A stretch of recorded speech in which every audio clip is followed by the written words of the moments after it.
Ikhwani fillah rahimakumullah, jasad manusia terkadang merasa sakit ataupun ada penyakitnya. Begitu pula dengan salah satu dari organ tubuh manusia yang bernama hati. Dia juga mengandung ataupun memiliki penyakit-penyakit yang dialami, yang diderita. Dan penyakit hati ini penyakit yang sangat berbahaya. Efek buruk yang akan didapatkan, yang akan diakibatkan dari penyakit hati ini itu sampai ke hari setelah kehidupan dunia ini, sampai ke akhirat akan berefek dari penyakit yang ada di dalam hati manusia. Penyakit hati manusia ini akan membuat nanti manusia itu sengsara di dua kehidupan, akan membawa penderitaan ataupun kesengsaraan di dunia, dan juga akan dirasakan penderitaannya sampai ke akhirat kelak. Namun kalau penyakit yang berhubungan dengan jasad itu sendiri, kita bisa obati, insya Allah bisa disembuhkan. Kalaupun tidak bisa disembuhkan, akan berakhir dengan kehidupan dunia saja. Jadi seberapa lama dia menderita penyakit yang berhubungan dengan jasad dia. Ada orang mungkin Allah uji dia dengan diabetes. Diabetes akan berakhir dengan kematiannya. Dan insya Allah bisa disembuhkan di dunia. Kalaupun dia meninggal dengan diabetes tersebut, dia akan meninggal. Dan meninggal itu atau mati itu akan memutuskan penderitaan dia dari diabetes. Dan diabetes itu tidak berakibat sampai ke akhirat. Tidak akan membuat kesengsaraan, penderitaan gara-gara diabetes itu sampai ke alam kubur. Hipertensi, darah tinggi, setinggi apapun darahnya akan berakhir dengan kematian. Tidak sampai darah tinggi itu, sampai darah tinggi di alam kubur dia darah tinggi juga, ke akhirat pun darah tinggi juga masih enggak. Kemudian ada orang misalnya punya penyakit apa lagi, kanker, tumor, dia reumatik, asam urat, dan berbagai-bagai jenis penyakit lainnya. Yang itu semua siapapun yang Allah uji dengan penyakit tersebut, dia bersabar, dia berikhtiar untuk kesembuhan, Allah sembuhkan. Kalaupun tidak Allah sembuhkan dengan penyakit itu, dia akan mati dan akan mengakhiri juga penderitaan yang dia alami, yang dia rasakan. Namun bagaimana dengan penyakit hati yang diderita oleh setiap insan, oleh setiap manusia? Kalau dia berusaha untuk menyembuhkan itu penyakit, insya Allah sembuh. Nah, kalau dia tidak berusaha untuk menyembuhkan, kemudian dia mati dengan penyakit itu, ternyata penyakit ini berakibat buruk sampai ke alam berikutnya. Iya saudaraku, dan banyak sekali jenis penyakit itu, jenis-jenis penyakit hati tersebut. Kita akan coba sebutkan beberapa di antara penyakit-penyakit hati. Jadi kita harus banyak tahu tentang jenis penyakit hati. Jangan sibuk mencari jenis penyakit yang berhubungan dengan penyakit-penyakit yang ada di dunia ini. Yang terkadang itu pun kadang entah benar ada penyakit itu. Kita pun nggak mau tanya, nggak mau kaji. Pokoknya asal bilang dokter ini jenis penyakitnya. Kita pun sibuk menghafal-hafal, mengingat-ingat penyakit ini namanya. Sampai kita stres dengan sendirinya gara-gara mendengar penyakit yang kadang aneh-aneh nama penyakitnya, dan cantik-cantik lagi namanya, hipertensi, darah tinggi. Apa lagi? Diabetes atau reumatik. Sampai-sampai kalau ada salah-salah orang nggak ngerti, dikasih nama anak reumatik. Saking namanya bagus sekali. Epilepsi, nama panggilannya epi. Gitu. Kak Epi. Itu. Jadi seperti itu. Nah, jadi saudaraku yang dirahmati Allah Subhanahu wa taala, perlu kita sadari penyakit hati itu sangat banyak, dan itu benar adanya itu, dan ada rasanya. dan berakibat buruk. Nah, hari ini orang kalau kita suruh coba sebutkan, nah gitu kan, buat kuis ya ataupun apalah namanya itu, sebutkan nama-nama penyakit hati. Nah, bingung kadang orang menjawabnya. Coba sebutkan penyakit yang berhubungan dengan penyakit-penyakit medis. Hipertensi, asam urat, reumatik, kanker rahim, kanker ini tulang, tumor. Coba sakit perut, asam lambung, mah, tersebutkan banyak. Ya, dia hafal. Dicari cara kemudian apa penyebabnya, kemudian bagaimana solusinya, sibuk dia mencari solusi terhadap penyakit itu.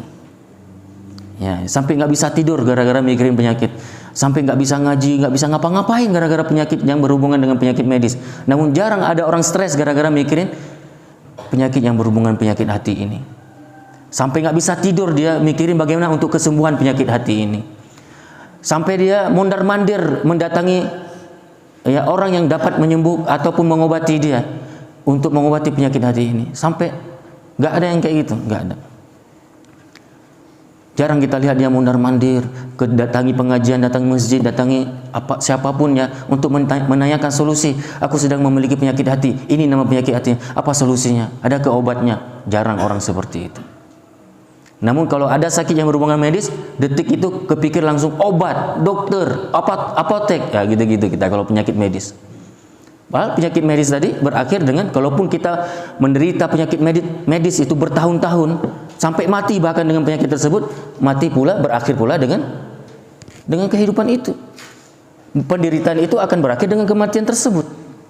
Tidak berlanjut, nggak berlanjut saudaraku. Namun penyakit hati ini akan berlanjut sampai seterusnya dan seterusnya. Dari itu kami sebutkan tadi apa? Kami akan coba menyampaikan, memaparkan beberapa dari jenis penyakit hati yang apabila nanti penyakit itu ada pada diri kita langsung bersegera untuk diobati. Jangan sampai kronis, ya, jangan sampai kita mati dengan penyakit itu. Ya. Nah, di antara penyakit tersebut adalah pertama ria.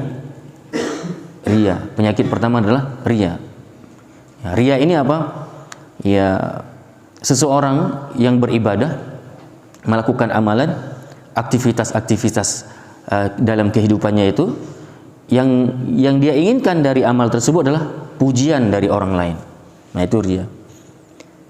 Sanjungan dari orang lain. Dia beribadah seperti ibadah yang dianjurkan oleh Islam. Salat dia seperti salat yang telah diajarkan oleh Rasulullah SAW. Dari takbiratul ihram sampai assalamualaikum, ya, tapi sampai dia tutup dengan salam, dia lakukan sesuai dengan sunnah. Namun hatinya tidak diharapkan dari amalan salat itu Allah Subhanahu wa taala.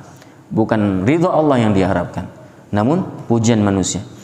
Ya, bagi yang membaca Al-Qur'an, bagi yang beribadah dengan ibadah-ibadah yang lain juga, apabila hati ini ya ada perasaan keinginan untuk dipuji oleh orang lain dari amal tersebut, dan kita senang dengan pujian itu, maka sungguh amalan ataupun hatinya sedang berpenyakit yang dikenal dengan penyakit ria.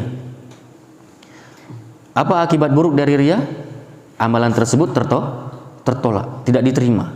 Salat yang dia lakukan yang ada unsur rianya, ibadah haji, umroh, ya, bersedekah, kemudian juga tadarus Quran, dan amalan soleh yang lain apabila dia lakukan dengan ada rasa ria di dalam hatinya, maka amalan yang dia lakukan tersebut tertolak, tidak membuahkan pahala. Di akhirat tidak dijadikan itu sebagai amal soleh dia.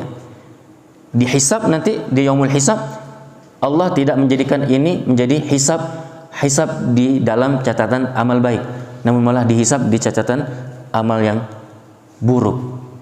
Walaupun amalannya adalah amalan soleh, namun tidak dianggap soleh. Jadi amalan soleh ya bisa dianggap salah, ibadah bisa jadi maksiat cuma gara-gara salah niat, saudaraku. Pada dasarnya itu ibadah, tapi jadi maksiat. Salat bisa dianggap maksiat.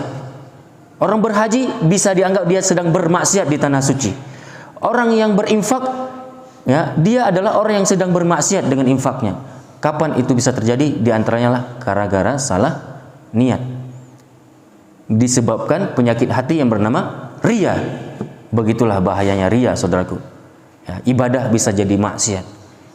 Ya, ini. Maka hati-hati dengan penyakit ini, penyakit yang sangat berbahaya, dan Rasulullah sendiri sangat takut kepada syirik kecil ini. Diistilahkan dengan syirik kecil terhadap riya. Dan bahkan Rasulullah lebih takut kepada syirik kecil yang bernama riya dibandingkan ketakutan beliau terhadap, kekhawatiran beliau terhadap munculnya Dajjal. Nah, ini. Karena penyakit syirik riya ini, syirik kecil ini yaitu riya, dia tidak perlu menunggu Dajjal keluar. Nggak perlu ada Dajjal pun, dia selalu ada di tengah-tengah kehidupan. Maka cukup berhati-hati kita dengan riya ini. Karena riya ini kadang halus, nggak sadar. Kita sendiri nggak sadar kita sedang riya gitu. Dari itu, saudaraku, perbanyak istighfar. Karena istighfar ini insya Allah akan menggugurkan setiap dosa-dosa kecil, insya Allah. Nah, kemudian penyakit hati yang lain diantaranya adalah sum'ah. Kalau riya tadi adalah memperlihatkan, dari kalimat ro'a yaro, aro yuri, ya mungkin, ataupun ro'a yaro, lebih dari kalimat memperlihatkan. Hubungannya dengan mata, berarti kita ingin perlihatkan amalan kita di mata orang lain, di hadapan orang lain, yang kemudian ketika orang melihat kita yang kita harapkan dari orang itu pujian. Itu namanya riya. Sedangkan sum'ah dari kalimat sami'a yasma'u, asma'a yusmi'u. Jadi dia ingin memperdengarkan, ya, dengar memperdengarkan, yaitu sum'ah. Dari amalan baik dia, bacaan Quran dia, ya, ingin diperdengarkan ke orang lain supaya mendapatkan pujian. Yang dia maunya dari amalan tersebut adalah selalu ingin didengar oleh orang lain dan ingin dipuji juga kemudian. Ya, ini. Apapun itu amalan yang ditujukan untuk diperdengarkan kepada orang lain, tujuannya adalah hanya untuk mengharap pujian, itu juga adalah bahagian daripada penyakit hati. Ya, suka pamer, ya, itu akan membuahkan, ya, penderitaan pada amalan dia, sampai dia capek beramal namun tidak dianggap amalan soleh oleh Allah Subhanahu wa taala. Sum'ah, mau ingin selalu didengar oleh orang lain. Dia ingin diketahui oleh orang bahwa dia dermawan, dia ingin diketahui oleh orang bahwa dia orang soleh. Jadi dia senang sekali kalau ada orang mengkampanyekan tentang kebaikan dia gitu. Itu sum'ah.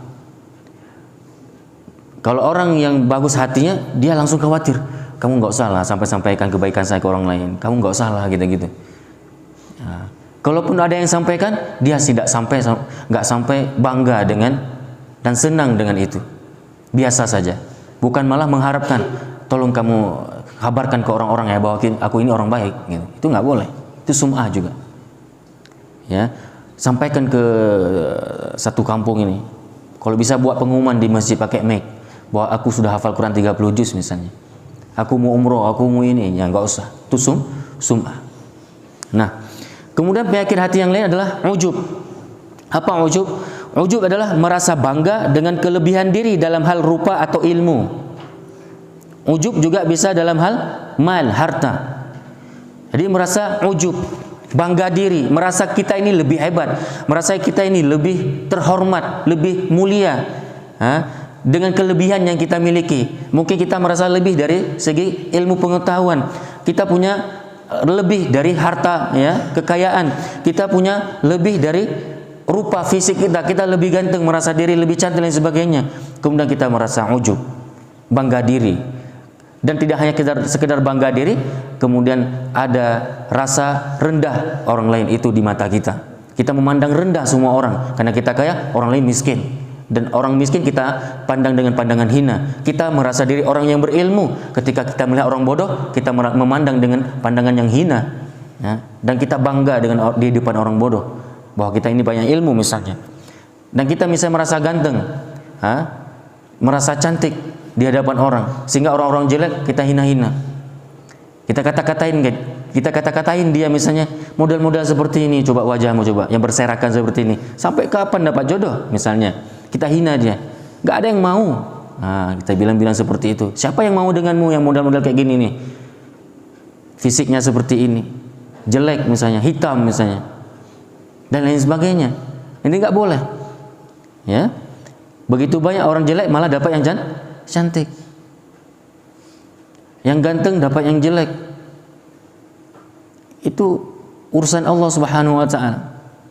Bukan kita. Ya, inilah bahaya ujub.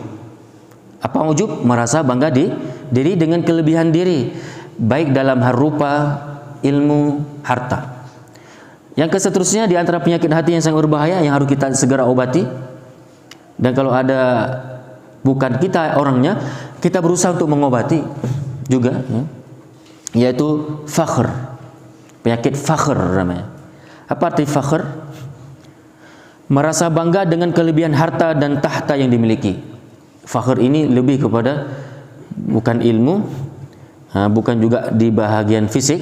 Fakhr ini biasa di kekayaan dan di jabatan. Jadi orang bangga diri, merasa sombong kemudian, merasa angkuh karena dia penguasa, merasa angkuh, ya bangga diri karena dia adalah orang yang memiliki kekayaan. Ya ini kan, ya ini juga bahagian pada penyakit hati. Sehingga kayanya kaya nggak berkah. Orang yang fakhr, orang yang memiliki penyakit hati, bangga diri dengan kekayaan yang dia miliki, biasa kayanya itu sebentar cuman. Allah akan ambil balik kekayaan yang Allah titipkan kepada ini orang dengan cara Allah. Biasa dikasih dia diabetes tadi, dikasih dia asam urat, dikasih reumatik, dikasih hipertensi, dikasih penyakit-penyakit yang lain, sehingga apa yang difakhrkan, apa yang dibanggakan dengan kekayaannya itu sirna seketika. Ya ini. Jabatan juga, apa yang perlu kita banggakan dengan jabatan kita? Ya, ada masa-masa kita akan menjadi orang bawahan. Kita akan berada di bawah. Hidup ini bagaikan roda, selalu berputar. Terkadang di bawah, terkadang di atas. Jadi ketika kita di bawah, ya jangan sampai kita merasa hina. Jangan sampai ketika kita sudah di posisi atas kita merasa tinggi, tidak. Akan ada saatnya kita bergulir, akan jatuh ke bawah. Yang di bawah juga bersabar, insya Allah akan ada masa-masa kita di atas. Tidak perlu dibanggakan. Ya, jadi saudaraku yang dirahmati Allah, sudah ada contoh-contoh dalam Al-Quran dan Sunnah cerita-ceritanya. Bagaimana fakhrnya Qarun, bagaimana bangga dirinya Qarun dengan kekayaannya, bagaimana bangganya Fir'aun dengan kekuasaannya. Sirna semuanya, hina. Di mata Allah itu semua tidak ada apa-apanya. Kekuasaan Allah itu lebih besar, kekayaan Allah itu lebih hebat. Apa yang bisa kita hebatkan dari manusia ini, saudaraku? Makanya tidak boleh kita merasa bangga dengan harta dan kekuasaan yang kita miliki. Kalau memang kita punya harta, jadikan harta itu untuk Allah. Perjuangan menegakkan ya agama Islam ini, kejayaan Islam dan kaum muslimin. Kita gunakan harta untuk menjayakan Islam dan kaum muslimin. Ya, kalau kita punya kekuasaan, jadikan kekuasaan itu adalah sebagai alat untuk menegakkan syariat Islam. Jadikan alat untuk mengajak manusia tunduk kepada sang penguasa yang sebenar-benarnya, yaitu Allah Subhanahu wa taala. Itulah kekuasaan yang hakiki. Nah, kemudian penyakit hati yang lain adalah al-ikhtiyal ataupun ikhtiyal. Apa ikhtiyal? Merasa ingin tidak tersaingi oleh orang lain dan selalu ingin tampil berbeda. Nah, ini. Jadi tidak ingin disaingi oleh orang lain dalam hal urusan dunia. Dalam urusan ya kehidupan sehari-hari, ya nggak ingin dia disaingi. Kalau dia punya ini punya itu, nggak mau orang juga punya, ya kan? Kalau dia sukses dalam bidang bisnis misalnya, kalau kita sedang sukses dalam urusan ya perdagangan, pertanian, nggak mau ada yang saingi kita. Dan tidak hanya sekedar tidak ingin, tapi mencelakakan orang lain. Nah, dengan bermacam-macam cara, mungkin menyantetnya, mengguna-gunanya, membuat dagangannya tidak laris, memfitnahnya dengan mengatakan makanannya tidak enak, ya, dan lain sebagainya, supaya tidak ada yang menyaingi dia. Misal ini orang sangat jelek hatinya, yang dikenal dengan ikhtiyar, ya, dia tidak mau disaingi oleh siapapun, maunya di atas selalu, baik dalam urusan jabatan juga, baik dalam urusan kekayaan, dan dalam urusan apapun dia tidak mau adanya menyaingi dia, maunya dia selalu di atas, mau dia selalu tampil, ya. Kalau ada orang yang ingin berusaha menyelip dia akan senggol. Nah, ini namanya ikhtial. Dia usahakan dia jatuh dengan tujuan apa? Ia ingin selalu di posisi terdepan. Tapi dengan cara yang tidak sehat, menjatuhkan orang lain. Nah ini ya, ini nggak boleh. Apa nama penyakitnya? Ikhtial. Penyakit seterusnya adalah tasahul.